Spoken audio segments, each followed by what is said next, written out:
Chief justice Pakistan Yahya Afridi ने 27वीं आईनी तरमीम के हवाले से फुल कोर्ट इजलास आज तलब कर लिया है। जराये के मुताबिक chief justice supreme court Yahya Afridi की जेर सदारत फुल कोर्ट इजलास नमाज जुमा से कबल होगा, जिसमें सुप्रीम कोर्ट के तमाम जजेस शिरकत करेंगे। जराये के मुताबिक फुल कोर्ट इजलास के दौरान 27वीं आईनी तरमीम से मुतालिक अमूर जेर गौर आएंगे। सुप्रीम कोर्ट के 3 जजेस जस्टिस मंसूर अली शाह, जस्टिस अतहर मिनल्ला और जस्टिस सलाहुद्दीन पंवर ने चीफ जस्टिस ऑफ पाकिस्तान को खत लिखकर 27वीं आईनी तरमीम पर फुल कोर्ट इजलास बुलाने का मुतालबा किया था।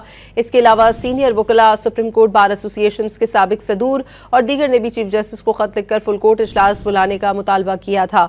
27वीं आईनी तरमीम के खिलाफ साबिक chief justice Jawwad S Khawaja और वकील असद रहीम समेत 5 वकला की जानिब से 2 दरखास्तें सुप्रीम कोर्ट में दायर की गई हैं, जिनमें कहा गया है कि सुप्रीम कोर्ट के इख्तियारात किसी सूरत कम या खत्म नहीं किए जा सकते।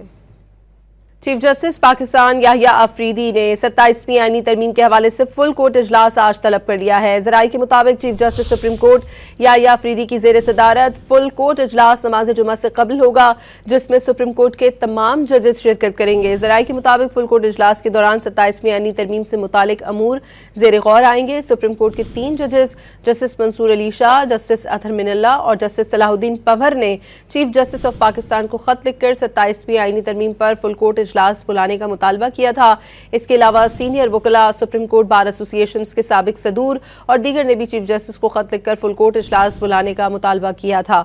27वीं आईनी तरमीम के खिलाफ साबिक chief justice Jawwad S Khawaja और वकील असद रहीम समेत 5 वकला की जानिब से 2 दरखास्तें सुप्रीम कोर्ट में दायर की गई हैं, जिनमें कहा गया है कि सुप्रीम कोर्ट के इख्तियारात किसी सूरत कम या खत्म नहीं किए जा सकते।